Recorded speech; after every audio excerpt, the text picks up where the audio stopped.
Assalamualaikum warahmatullahi wabarakatuh. Bertemu saya lagi, Yohan. Kali ini saya ingin mengajak teman-teman semua untuk menggambar jenderal perang Guan Kong, teman-teman. Ada yang mengatakan Guan Yu. Ayo kita mulai, teman-teman. Hi everyone, back with me again, Moza. This time, my dad will draw and color Guan Kong, or also known as Guan Yu. So please make yourself comfortable and enjoy the video, or grab your art supplies and let's draw together. To really understand Guan Yu, we have to look at the world he was born into. He came into this world during the late Eastern Han Dynasty, sometime around 160 AD. At that point of history, China was not the stable empire it had once been. The Han court was plagued with corruption, powerful ignorance were pulling the strings, and local warlords were gaining more power than the emperor himself. For ordinary people, life was hard. Heavy taxes, endless wars, and famine made survival a daily struggle. Now, imagine being a young man in that kind of world. Guan Yu grew up with a strong sense of right and wrong. Legends say that in his youth, he got into conflict with a local corrupt official and a bully who was exploiting the people. Guan Yu killed this man, an act that forced him to become a fugitive. He left his home and lived as a wanderer. While this part might be more folklore than a hard fact, it paints the picture of Guan Yu's character. Even as a young man, he would not stand by and watch injustice happen. For years, he wandered, surviving on his own. During this time, he gained a reputation as a capable fighter. Think of him as a man outside the law but respected for his sense of fairness. This stage of his life shaped the values that he would be remembered for: loyalty, honor, and justice. Everything changed when Guan Yu met Liu Bei. Liu Bei was a distant relative of the Han imperial family. Though not wealthy or powerful at the time, what set Liu Bei apart was his ambition. He wanted to restore the Han dynasty, to save the empire from falling into the hands of corrupt warlords. Guan Yu immediately felt drawn to his vision.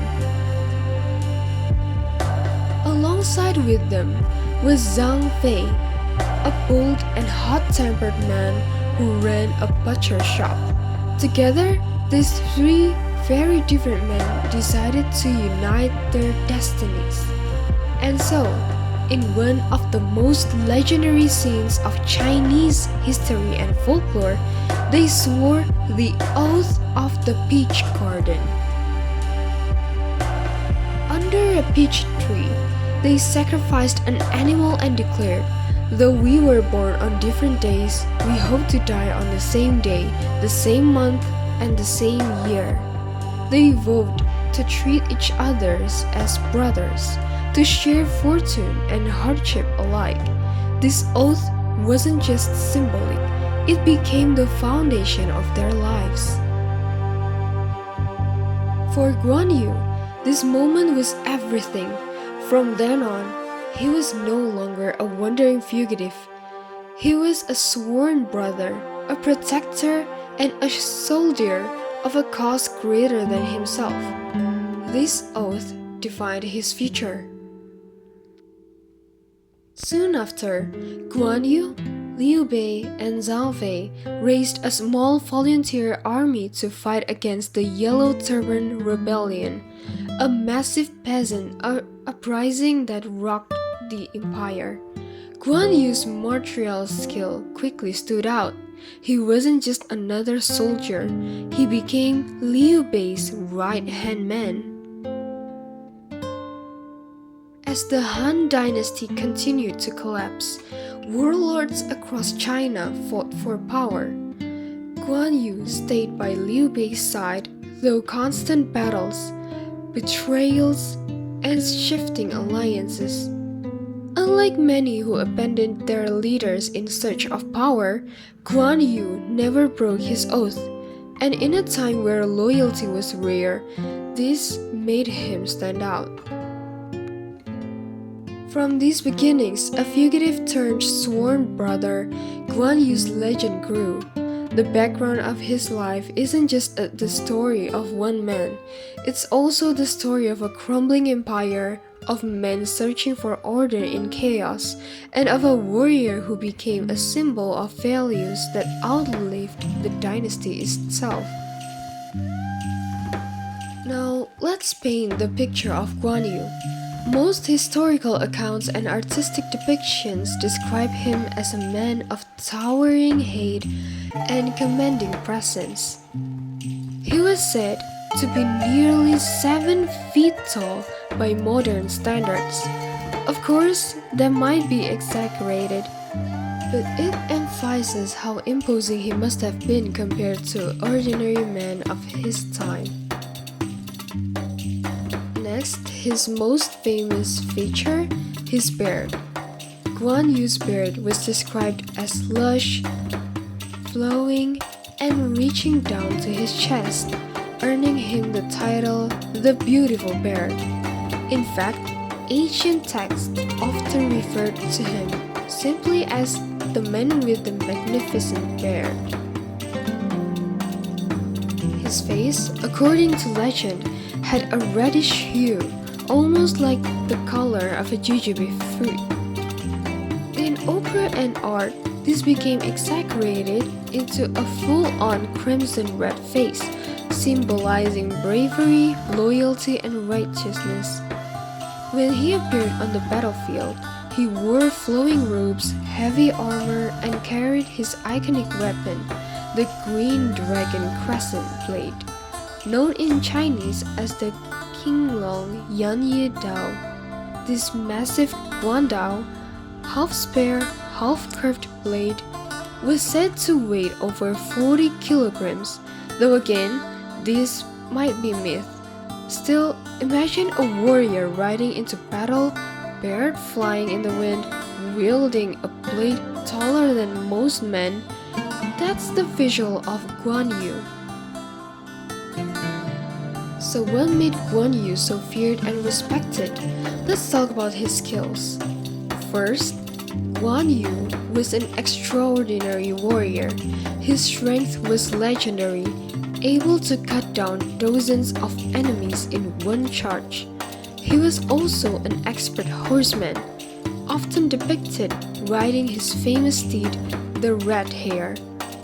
A horse so fast and powerful it was said to run 1,000 li in a day. In modern terms, that's like saying it was basically the Ferrari of ancient war horses. Second, Guan Yu was known for his mastery of the green dragon crescent blade. Unlike ordinary swords or spears, this weapon required immense strength and technique to wield.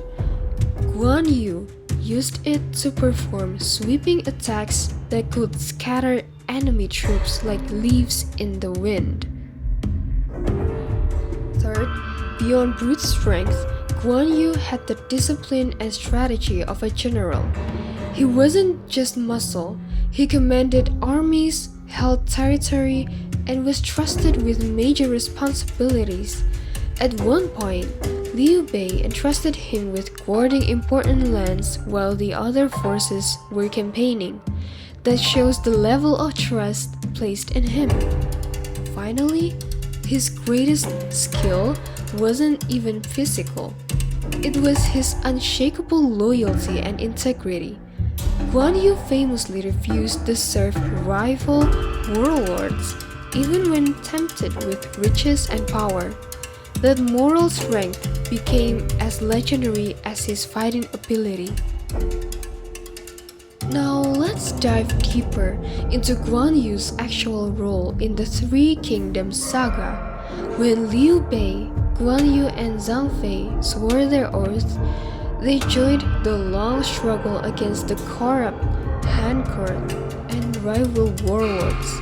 Guan Yu fought in countless battles alongside his sworn brothers, becoming one of Liu Bei's most trusted generals. One of the most famous episodes was when Guan Yu was captured with Cao Cao, one of the most powerful warlords of the time. Instead of killing him, Cao Cao treated Guan Yu with extreme honor and tried to recruit him. Guan Yu accepted temporary service under Cao Cao, but the moment he found Liu Bei's whereabouts, he left everything behind, even gifts and riches, to rejoin his sworn brother. That moment cemented his reputation as a symbol of loyalty. Another legendary event was Guan Yu's defense of Jing province. For years, he held the territory against rivals, showing both his military leadership and his reputation as a living god of war. Of course, like many great heroes, Guan Yu's story ended tragically. In 219 AD, he launched an ambitious campaign against rival warlord Sun Quan, but was betrayed and eventually captured. Refusing to surrender, Guan Yu was executed, but in death, his legend only grew stronger. What happened after his death is almost more incredible than his life. Over the centuries, Guan Yu became deified. In Chinese culture, he transformed into Guandi, the god of war, worship, and loyalty. Temples were built in his honor, and he was worshipped not just by soldiers but also by merchants, scholars, and even secret societies. Why merchants? Because Guan Yu symbolized trustworthiness, a quality just as valuable in business as in war. His image, red face, long beard, crescent blade, became instantly recognizable. To this day, if you walk into a Chinese temple, martial arts school, or even many Chinese-owned business, you will often see a statue or painting of Guan Yu watching over the place as a guardian. He's also a major figure in Chinese opera and art, where his face is always painted red to show loyalty and courage. Today, Guan Yu is also seen as a cultural ambassador.